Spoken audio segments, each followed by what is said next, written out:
Hello, hello. Welcome to our intermediate UX expert session. I hope everyone here can hear me well. Please leave a message in the chat letting us know where you're watching us from, and of course, if you can hear me perfectly, so I can make sure everything works fine. On the screen, you can see our agenda for today. And just make sure to stay until the end of the session because we're going to review some of your questions. You can start with the questions right now. And as I mentioned before we go to the main part, please leave a message where you're watching us from, what city, what country. We would really like to know. And of course, before we start with our incredible teacher for the intermediate course, she will take the lead for the next session. I want to tell you a bit about UX Academy. We have been around, we're actually London-based training company, and we have been teaching UX design courses for over 4 years now. We started as a classroom, teaching classes in person at Central London. And then, like everyone else, we switched from classroom to Zoom platform. And now we're teaching online live evening classes. As you can see on the screen, it's a small group of around 15 people, completely 100% live. And we're taught students from all around the world. It's lovely to see so many comments. Hello. Thank you, London. Welcome. Welcome to our session. Hello. Oh, we have people from Lithuania. That's super nice. Thank you so much for joining us. It's great. It's great to see people joining from all around the world. Really nice. Hello, Paris. Hi. Welcome. I'm glad you can actually hear me perfectly. We just want to make sure everything is working. We actually taught students from some companies, and as I mentioned, our students are coming from all around the world. This session is specifically for our upcoming intermediate UX design course, and we want to give you a bit of an introduction how our course looks like, and our teacher that is actually teaching the course, she will take the lead next, and she will explain the procedure and give you more information about, of course, UX design and how you can upgrade your skills. If you decide to join our course, these will be the tools you'll be using. We use Slack to communicate with each other. There are 3 different groups. One is for the entire group. The second, where you will communicate, where we share information with the upcoming classes, recordings, and so on. The second group is with your team. Since, as I mentioned, there are a couple of, we have like a small group of people, but you're divided in teams. And the third group is with the group for the client's project. At our course, you will be working with a real client to kind of like upgrade your portfolio, which is a great opportunity to learn and practice as well. As you can see here, we also store our recordings and slides in Google Drive. So if you decide to come to our course, you will have the access at any time. And for any questions or anything, feel free to contact us. Basically, you can contact anyone from our company. We will assist you further. So far, as you know, one of the standard tools for prototyping are Figma and FigJam. These will be the tools we'll be using. It's so great to see people joining. Thank you so much. Hello, London. Hello, Italy. It's so nice. Also, as I mentioned before, not sure if I was clear. If you have any questions during the session, please feel free to drop the message in the comments. We will review the messages after the session. And as you can see, also one thing to continue, we held our classes over the Zoom, so nothing is actually pre-recorded. You have live teachers during the session. You can ask any questions, anything you're interested, and everything after the session will be stored at Google Drive, so you can access it anytime. One unique thing about UX Academy is we're offering free mentorship, which means that every week or for 30 minutes, you have a consultation with the expert at the field. This is someone that is not the teacher. This is someone that works directly with in UX industry, same as teachers, but we want to give you someone new as well, so you can actually feel confident and ask questions about the career, about the client project that we're holding, about anything you need to make this course successful, and of course to upgrade your knowledge. And as well, one of the things that we are doing at the UX Academy, we're offering affordable payment plans, which means that to make our courses more accessible and affordable, we're offering two payment plans, Noma and Klarna. And there is like a small fee you pay as a deposit, and afterwards you can consult with our course advisor about the further payment plans. Hello again, I see we have people from London. Hello, welcome, and welcome Spain. So I'm super glad to see you all of you here. And yes, right now I done my part. Now our amazing Nora will take the lead. She's actually an UX teacher for the intermediate course, and she will continue explaining the further session. Make sure to start with the questions so Nora can answer them afterwards. Nora, please join us. Hey everyone. Thank you so much, Kat. So I'm calling in from Brussels today. It's great to see that it's so international. Hello, London. Hello, Vilnius, Paris. Great to see you all. And thank you so much for attending the session. So yeah, I'm a user experience designer and researcher. And I'm on one hand working as a freelancer for different startups, but I'm also working for an agency called 11 Ways that is specialized in accessibility. And I've been teaching for UX Academy, I think now since 2021. Yeah. So, and I would like to tell you a little bit more about who this training is for. I will also give you just some examples of the topics that we will be talking about. And as Kat already mentioned, we will, of course, also be answering your questions, whether it's something related to the content of the course or anything also related to like more the administrative part. Usually Kat is more equipped to answer those questions. So first of all, who is this course for? I've been teaching now this course, I don't even remember how many times already, but like I think this must be like the fifth time, yeah, approximately. So yeah, it's been quite a ride. And first of all, let me just clarify who this training is actually for. So this is a course not intended for complete beginners. So if you don't know anything about UX design, this is not really the right course for you. So it's a course designed for people who already have some experience. That could be, for example, you took the course at the beginner UX design course at UX Academy. Maybe you took the Google UX design certification. Maybe you kind of rolled into UX design and got some practical experience. In the past, I felt that this course was a good match for people who have maybe, as said, either completed a course or maybe worked as a UX designer, UX UI designer for maybe a year, and they want some extra experience, and especially also for people who want to boost their portfolio with another client project, people who feel that currently their portfolio just has a lot of projects that are not really based on real life experience, like, those invented projects, but not working with real clients. It's also helpful for people who might not have the title UX designer. Like I also remember in the past, we had a product manager who already did our beginner course and then did the intermediate course and really just wanted to grow his understanding of UX design. And last thing I should also say, this is a course that is also leaning more towards the research side. We're not talking so much about UI design. So if you're someone who really wants to learn more about UI design, this is also not the right course for you.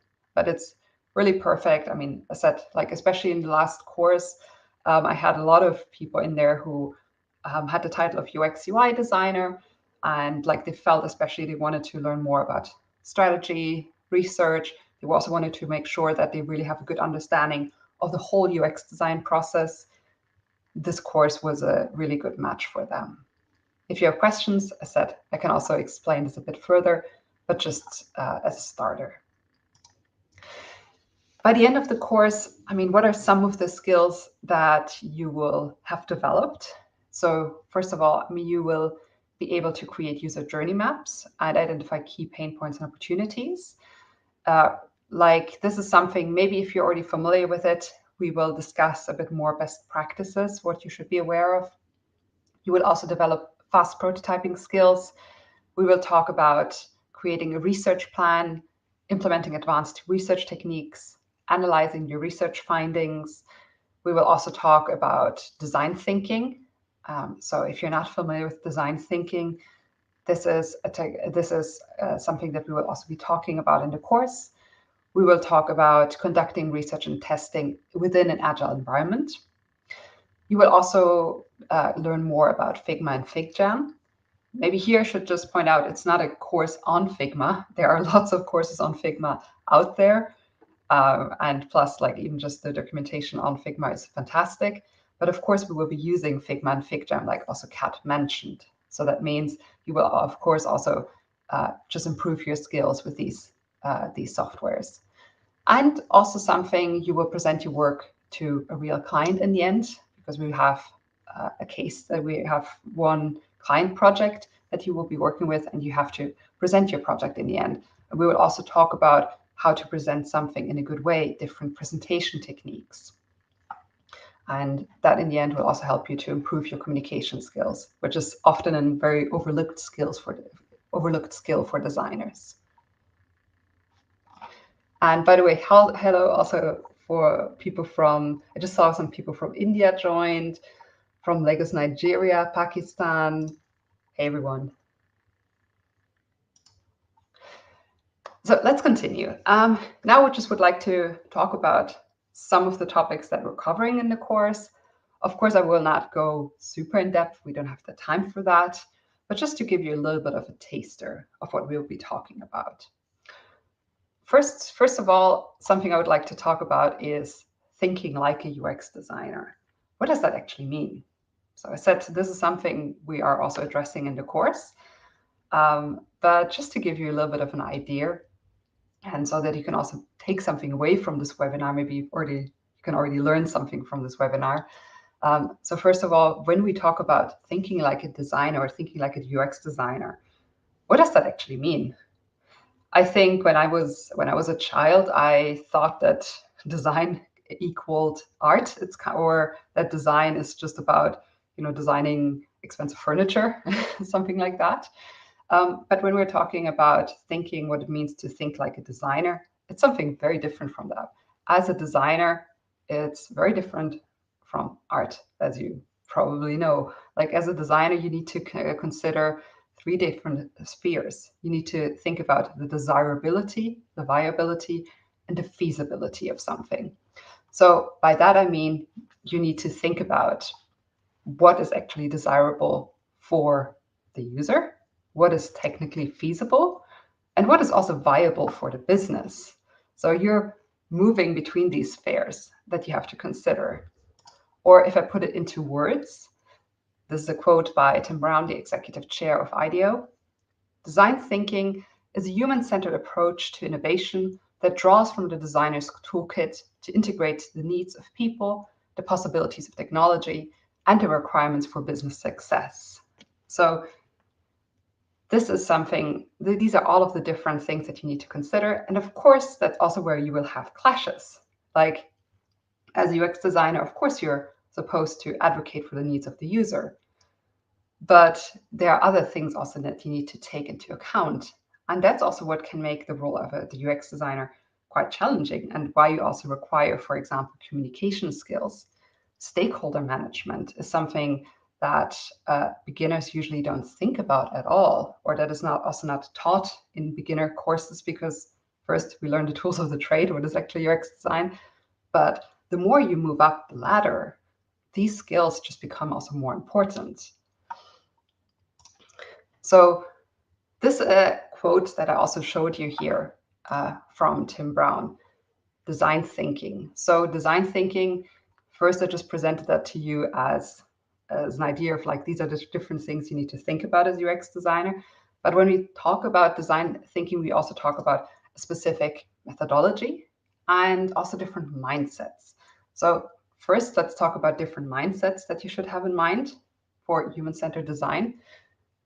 We talk about show, don't tell, embrace experimentation, be mindful of the process, craft clarity, radical collaboration, bias towards action, focus on human values.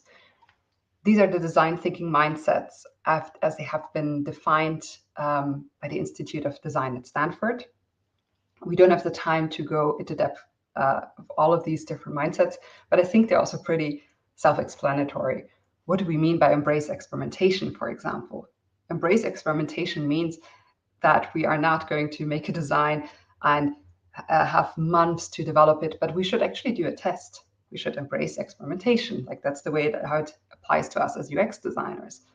Let's make a quick sketch. Let's do a usability test. Okay, this doesn't work. Let's adapt it. This is a general mindset that we should have. And now talking a little bit more about like what the design thinking ideology is. In the words of Sarah Gibbons, the design thinking ideology asserts that a hands-on, user-centric approach to problem solving can lead to innovation, and innovation can lead to differentiation and a competitive advantage. This hands-on, user-centric approach is defined by the design thinking process and comprises 6 distinct phases. What are these phases? So, depending on your knowledge of UX design or design in general, you might already be familiar with them. But basically, the design thinking process is divided into 6 different phases.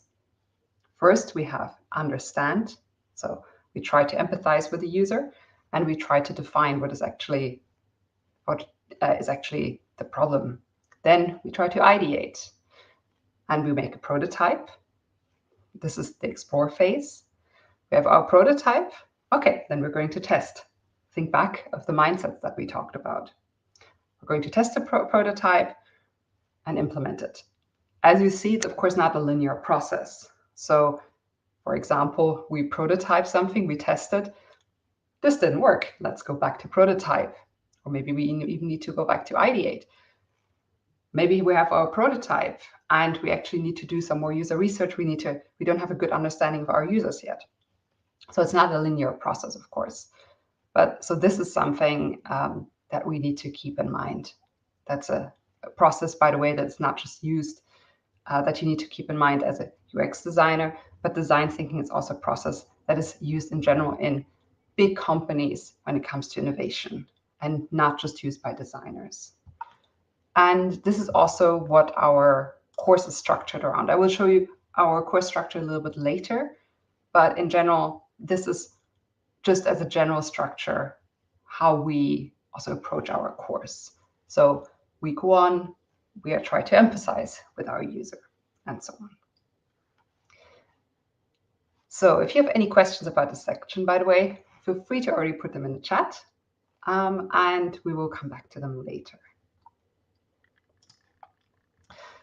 Let's talk about a different topic, or it also relates to, of course, what I just talked about. Like we try to empathize with the user, insights into user journey maps. So how can we actually empathize with the user? How can we visualize what we have learned during our user research process? We use user journey maps. Maybe just a quick question into the audience. Who already knows what user journey maps are? Let me know in the chat. Is this something completely new to you? Have you already worked with user journey maps?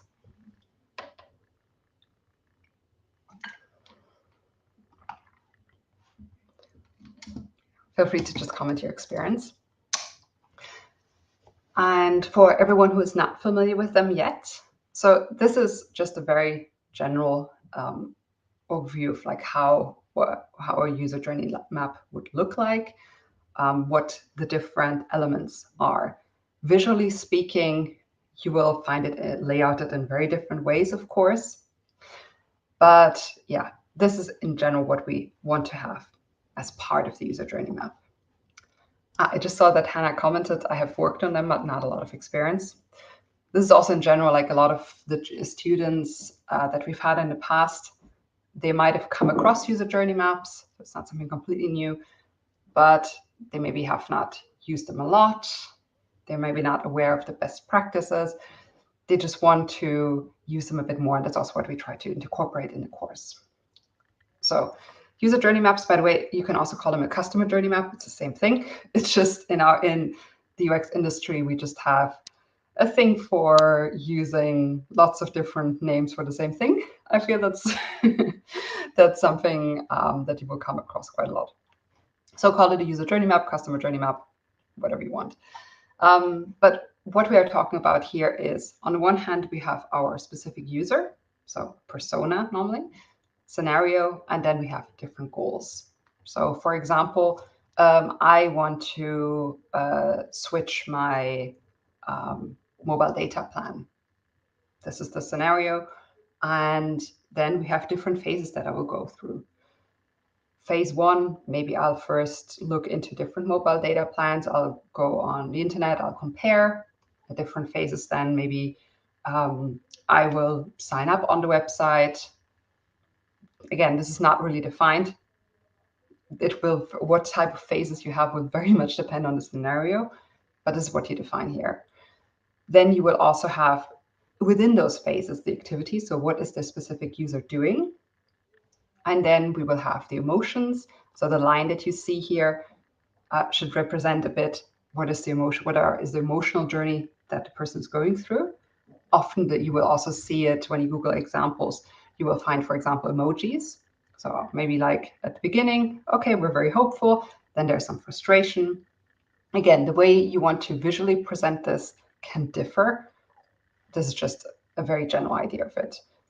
Then we also often integrate quotes from interviews. So, or like quotes from users that just illustrate the phase, like maybe the frustration here. Then we also put in opportunities and internal ownership. So who in our team is responsible for that? Maybe this is actually the marketing team's responsibility. And also, why are we tying it to a specific user, to a specific persona? Because the journey for different personas might differ. And here we really want to look into their journey of one specific persona. I already see one question in chat. I will come back to this later, I would say. But thank you very much for sending those questions. Let's talk a little bit more about that. So what do we actually mean by persona, scenario, and goal in this case? So persona, again, I think it's usually one of those concepts where I see that beginners are familiar with them, but I also often see that personas are not used in the right way. That's in general, I think, yeah. Like it's very difficult to do a persona well. So this is, again, something I can't discuss here in detail right now, but just in general, with the persona, we really want to not focus on any demographic information, but we want to focus on like what is actually their motivator, what are their goals, what are their pain points, their attitude. This is what we try to focus on. And this is, of course, also why in the end, the journey map might differ from persona to persona. If different personas have different motivations, different pain points, different goals, then their journey might differ in the end. Then we have the scenario. So here I gave you the example of like choosing a different mobile data plan. This defines when, where, and how the story of the persona takes place. The scenario in a narrative that describes how the persona behaves as a sequence of events. So again, if you Google examples of user journey maps, you will find many different examples that can look very different from each other. And that's also because you can design a user journey map in very different ways. So something that I often give as a tip to junior UX designers is considering the end user of your user journey map. Are you making the user journey map for the whole team, for other designers, for yourself? Are you trying to think about, are you trying to document the current process? Are you trying to think about a future ideal process? Try to think about that. And then lastly, the goal. So what does the persona actually wants to do? What needs are they trying to fulfill? So the goal is the motivation of why the persona is taking action. Yeah. So some of the questions you can ask yourself are, why is the user using your product? What are they trying to accomplish? What are the main steps the user goes through to accomplish their task? What are the main pain points, opportunities in the experience? What works? And how does the user feel? As you can see, these questions also relate to the journey map, like how does the user feel? This is something that we will present in like what here right now is just seen as a line. By the way, I also told you can put emojis to show it a bit clearer what the user is feeling.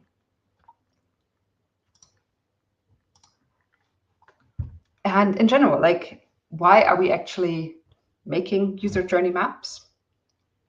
So in general, of course, as I told you, you need to consider who is the user. What is actually the objective? Why are we making user journey map? This is in general like a very good question that you can ask yourself.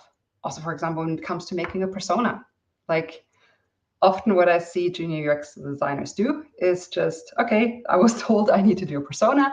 I was told I need to do user interview. I will make a user interview. I will make a persona. But try to understand, always ask the question why. In general, like a very good practice as a UX designer, UX researcher. Why? So why are you creating this map in the first place? So usually user journey maps can help with creating a shared vision and understanding of the user journey for the whole team. And the whole team in this case, of course, it could be the team of designers and developers. Maybe it's even for the whole company, again, depending on the company size. Yeah. It is also a memorable, concise, and visual reference of the user journey. We humans are very visual. It's way better to give people a map than write down the journey and only have it in text and then hand someone like a 3-page text document. And then, of course, also like looking at this user journey map, it helps us to empathize with the user and understand their feelings, motivations, and experiences, especially also if we integrate quotes. It really helps us to actually understand what the frustration is and empathize here. But really try to set yourself a clear objective. Why are you creating this map in the first place? What is the goal that you want to achieve here? Is it about the future, the present, and what are the endpoints as well? How much do you need to go into detail? And I think this also, in the end, leads us to this quote: if you don't know what their problems are, how would you know you solved it? So this is in general as, yeah, oh, I just saw someone else joined, watching from South Africa. No worries, like even if you're 30 minutes behind, we have this session recorded. So you will also can just go back on YouTube and watch the rest of it. So let's talk a little bit about how to bring your ideas to life. So you have your user journey map. Now we're jumping a little bit within the design thinking process. We're jumping to a little bit later. How can you actually bring your ideas to life? How do you know that the idea that you have, you sketch something out, that it actually, that you can use it? So one of the tools that can be very helpful here is just to kind of sketch out in a storyboard format what the problem is, and then sketch out, okay, this is the problem. Here you can see it nicely illustrated. A customer living paycheck to paycheck wants more money each month. Okay, then we have like discovery. You finds an app. As you can see, this is a very, very, very basic sketch of how the app, website, etc. might look like. It's very basic, but it just can help us to bring a very abstract idea to life. And again, it's also a great tool to just present it like this to the team. If we just talk about an idea, or if we give them, again, just a text document, it might not convince them. And it might be hard to imagine what you're actually talking about. And if you present it to different people, if you present your idea just in written format and spoken format, different people will understand different things. But by just creating this little storyboard, it's a lot clearer what your idea is. So this is also something that we'll talk a bit about in the course. Then lastly, how to test your assumptions. So we have gone from, okay, we want to understand our users, we want to empathize with them. We map out in a user journey map what they're going through. We have an idea for a potential app, website, a solution, and we have presented it to our colleagues. We have now some wireframes, and we have a certain assumption. How can we actually test it? So something you might already be familiar with are usability tests. This is, of course, one of the most important tools that you need to master as a UX designer. You need to know how to do usability tests. And this is usually something where I would say beginners are already familiar with usability tests because as it's so basic, it's normally covered in beginner courses, and it's also one of the first things you'll be asked to do. But then something usually that UX designers are not so familiar with are experiments, like, for example, a low fidelity prototype test, a fake door test, concierge Wizard of Oz test. So here we're talking more about not just testing the usability of an app, but we rather want to know whether, for example, an app is actually something that a user needs. We're not talking about whether it's usable, but is this actually something that matches the user needs? So we have the assumption that, let's say, I talked about the example of switching mobile data plans. And we have the assumption that people need a site to quickly compare different mobile data plans to like where they can compare them based on certain criteria. And yeah, that is something that people need. Usability is, of course, also important. But first, let's imagine we are a startup or we are the innovation unit within a bigger company, and we want to test this new idea. How do we do it? So there are different experiments that we can do. And of course, we always need to consider like the time, the budget, everything else. That's where we have to come back also to what I talked about at the beginning. What is actually also what works for the business? What is the budget that we're dealing with? How much time do we have? And so on. So again, I saw that also someone else just joined. Hello to Pakistan. So no worries. Even if you're a bit late, you can rewatch the beginning of the session later. No worries. So for example, when it comes to experiments, on the one hand, considering how slow or how fast an experiment is. So if we do a low fidelity test, something we'll talk about extensively in the course, this is something that we can do very, very fast. While, for example, other methods like a longitudinal test, like a diary study, it will take us a lot longer until we have some results from it. And then on the other hand, we need to consider how big is the risk if we get this wrong. So how much confidence do we need to have that our results are correct? So a low fidelity test, here it gives us some indication of whether this is actually useful for people, but then again, we can't be very confident in our results. While, for example, a diary study gives us much deeper insights.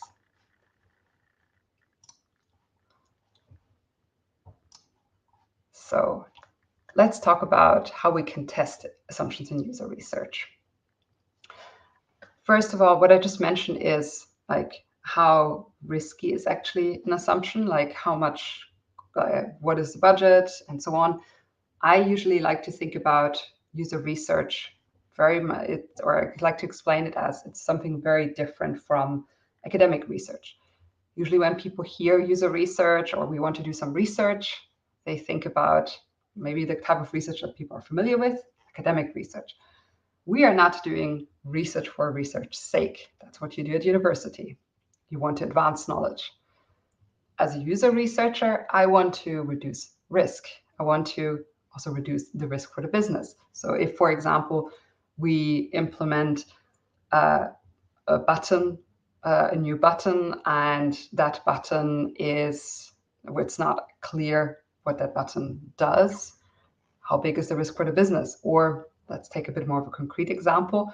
So we are a startup and our idea is to have a website where you can compare different mobile data plans. Our assumption is that this is something that people need. If this assumption is false, then we don't have a business.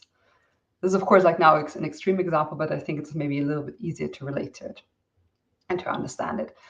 So as user researchers, we want to really first focus on the things where there's a high risk associated with it. So if we get this wrong, then the business in the end is going to lose a lot of money. And like that, of course, also relates to our users. If we get this wrong, users are going to be unhappy. And then, of course, also things that are uncertain. So how much do we already know about something? Okay, like how uncertain is it? Then we need to do more research on this. So we should always start, as you can see it on the right side of the slide, with things that are high risk and very uncertain. And this, by the way, doesn't just apply to experiments, but it applies to all type of user research that you want to do. Also, for example, when you do usability tests, when you do user interviews, and so on, what do you actually want to focus on? So in general, I would say first start with identifying your key assumptions. So what we believe about our customers, but we don't have data to support this. And it must be true for the success of the solution. So again, think of this example that I gave you. Yeah, we believe that people want to compare mobile data plans. And maybe, let's say, are willing to pay a little bit extra for finding a mobile data plan that matches their needs. So, and then of course, we want to validate those assumptions by writing a hypothesis. If we do this, then people are going to exhibit a desired behavior. And we create a prototype that allows us to test the hypothesis and run the experiment. So I don't have the time to talk about all of those different methods in detail. But for example, some ways, like if I go back to the previous slide, some of the experiments that you can do, we have the fake door test. So this might be, for example, you will just show, maybe you've seen this on Facebook, sorry, this feature isn't available right now. This might have been a fake door test. So we try to present them a call to action, but there's actually nothing behind it to just kind of see, is this actually something that people might want? Like a new feature, we have a button with the name of the new feature or call to action. Oh, and there's actually, it's not there yet. Concierge Wizard of Oz test. This is a different method. Again, takes a bit more time to set it up. So it's not something we will talk about in the course, but not something we can simulate in a 6-week course.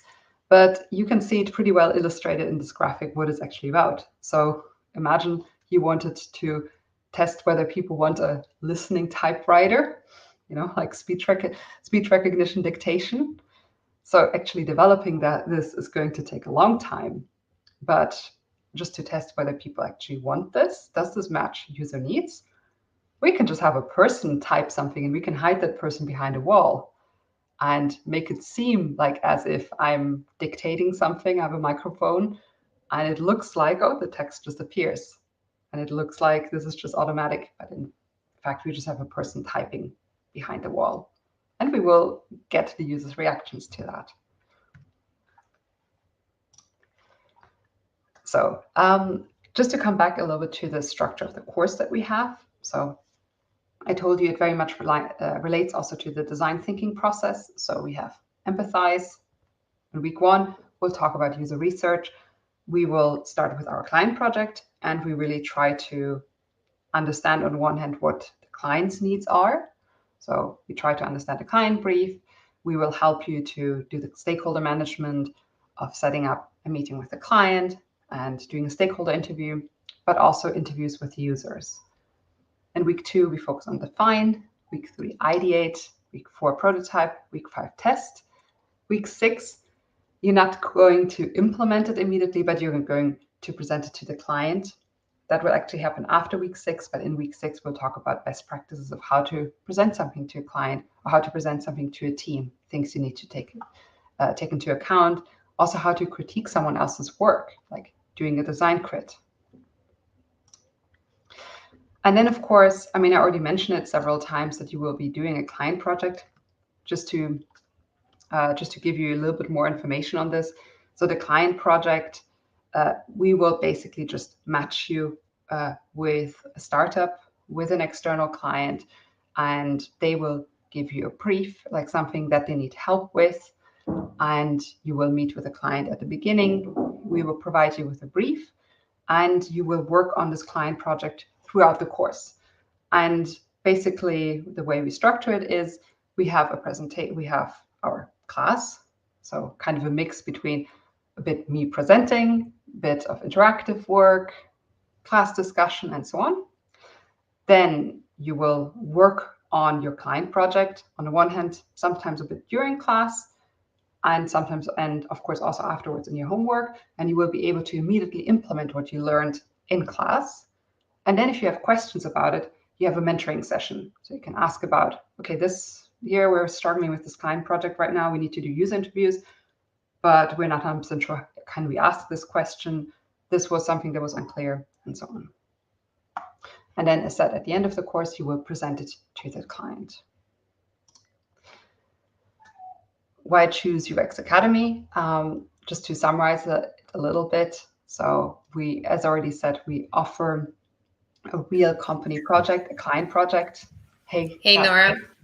Hey Nora, you don't have to worry. I can take this part as well. Yes, what I wanted to say, guys, is that thank you. First of all, thank you so much for joining us from all around the world. And it was really amazing to see people from literally everywhere. I hope you enjoyed this part of the session with Nora, and on this part with the UX Academy. Just to recap everything we spoke about regarding the core structure. As you know, everything is 100% live, so nothing is pre-recorded. The way that Nora spoke today is the way the course is as well going on, which means that over the Zoom platform, everything is live. You can ask her questions during the course, anything you need to improve your skills.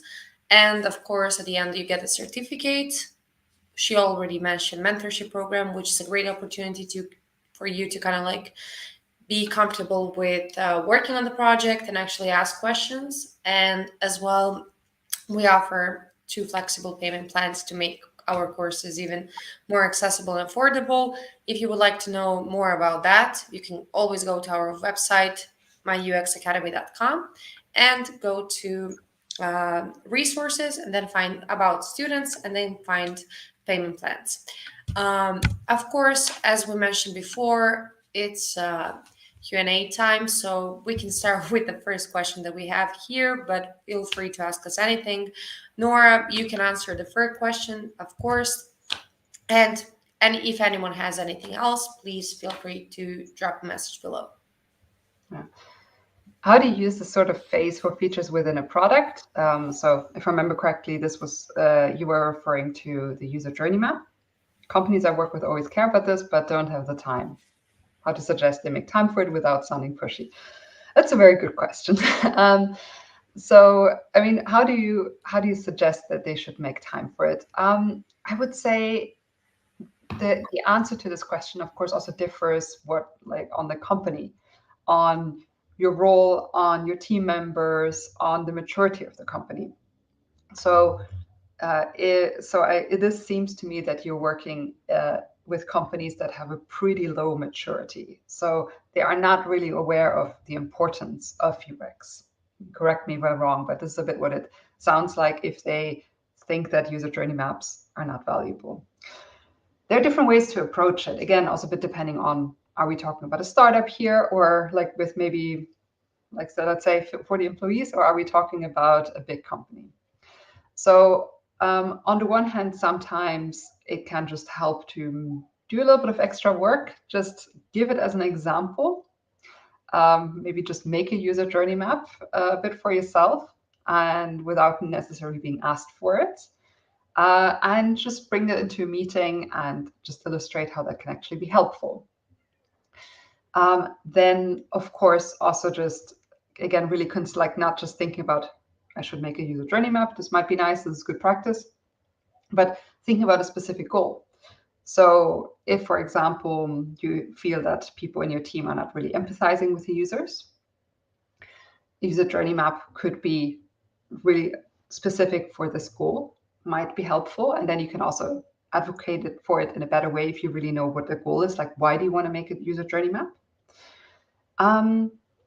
And then on the other hand, that's also a bit more of a general tip, but try to find advocates within the team.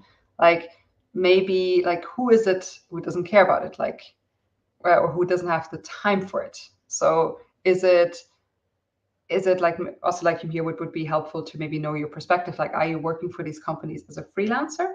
Of course, then again, it's a bit different, or like maybe from an external agency you're coming in. So I just saw that you wrote something else. So I've joined a new product department before that they had none. I often feel they rush through the process because they want to see results, but that means less research. Yeah, like if it's a new product department, of course, like it's a long process to get you there. Like, so we are talking about a company that has a pretty low maturity, and you're not going to get from one day to the perfect UX process. So you will have to make some compromises.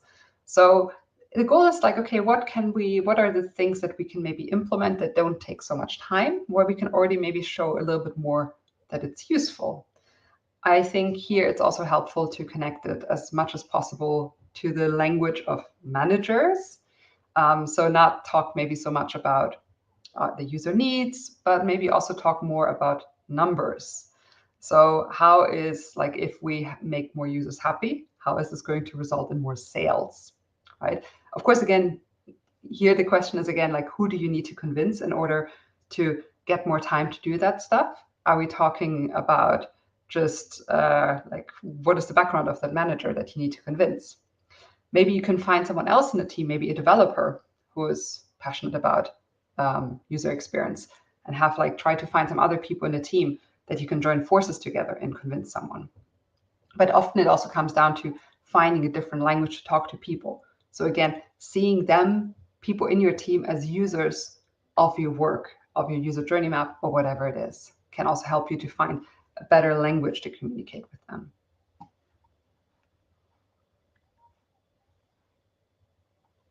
I hope that was helpful. Are there any other questions? Yes, that's the exactly I wanted to ask.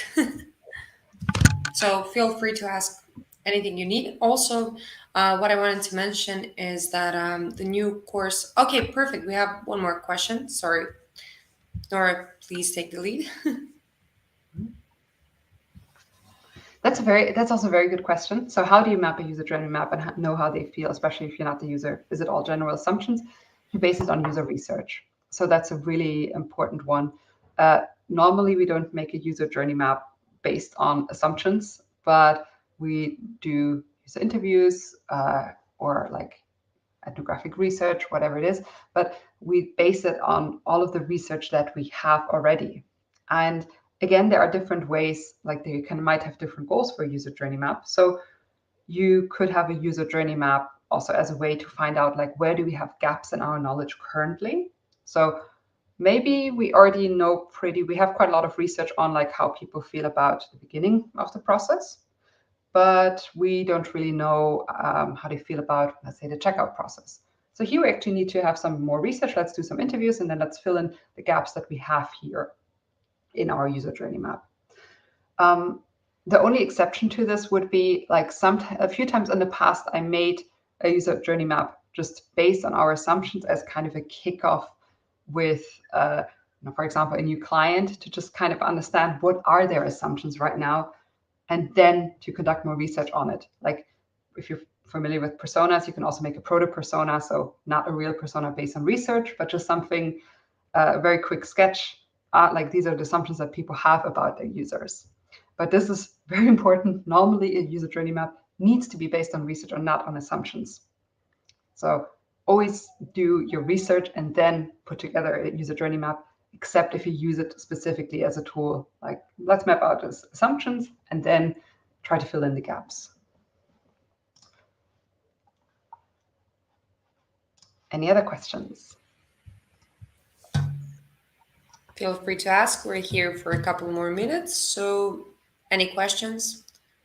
Leave a comment below. Also, currently we have the scheduled date for the intermediate course for 22nd of August. So in about 3 weeks from now. So if you would like to find out more about the course, you can always go to our website, myuxacademy.com, go to intermediate course, and then you can request a brochure and see exact details about the course procedure, each week information, and of course, anything you need, you can always contact us back. You have the option to consult with our course advisor, so feel free to check website. If you want, I can leave a comment I can leave the website under the comment, and that's it. We have another question. So Nora, here we go. Mhm. That's also a very good question. To just quickly read it out for everyone. With the growing popularity with AI, is the UX Academy course thinking about how this could benefit designers?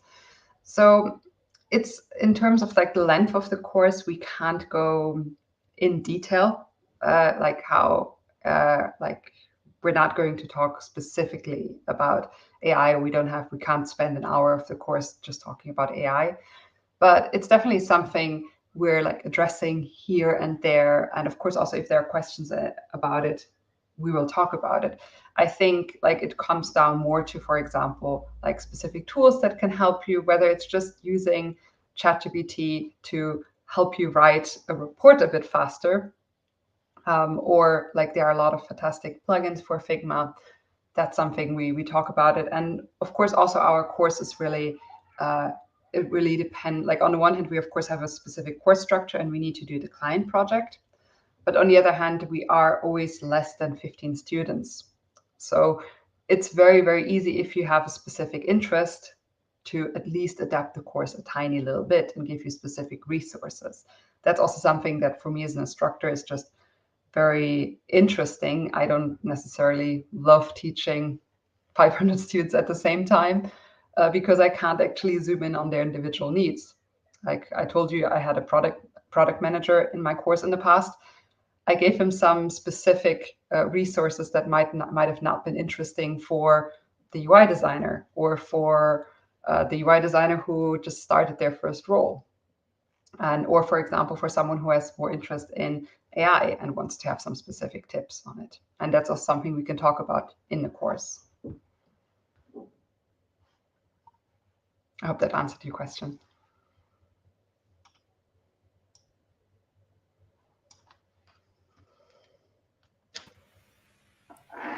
Any other questions? Okay, perfect. We have one more last question. So, fake door testing, with a new technique methodology, we learned from this course something feasible for small startups to implement. So, in general, so we'll talk about many different methodologies. I will also give you some tips of where you can check for like what are different user research methods that you might use. But of course, you are in the end, like you also need to decide what is feasible. Like if I go back to the slide that I showed you at the beginning, let me see if I can find it quickly. Uh, yes, here we go. Desirability, viability, feasibility. So this is again something you need to be thinking about. Okay, there are certain, like for example, a diary study, as nice as it would be, it might not be possible to do a diary study in a startup with a small team and a low budget. Again, try to think, of course, like what is the risk?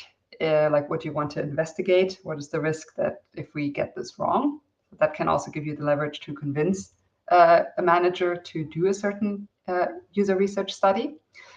But yeah, so for example, there are definitely like some of those things are a lot easier to implement, even like in a small startup. Like what we are actually going to be doing practically in the course is a low fidelity prototype test. Because what we are doing also in the course is we are working with a startup. The client is not a big company, but it's a startup, and we need to quickly check something. Of course, also because the course is 6 weeks long, we can't really do a diary study within that time, like, or we would really need to start it in week 1. So the tool that we'll talk about a lot of different methodologies, but what we'll practically be using is definitely something that is also feasible to implement in a small startup.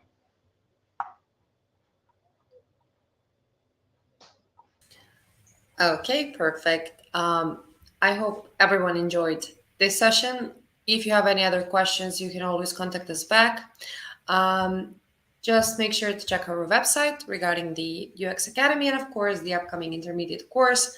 Nora, as she mentioned, she's the teacher. She will be guide you through all of 6 weeks that the intermediate course is lasting. So thank you so much for joining us today. If you have any other questions, you can always reach us through our social media platforms, and as well, you can reach us through our website. So once again, Nora, thank you for today, and thank you all for watching us. I wish you a lovely rest of the evening and have a nice rest of the week. Thanks, everyone. Bye.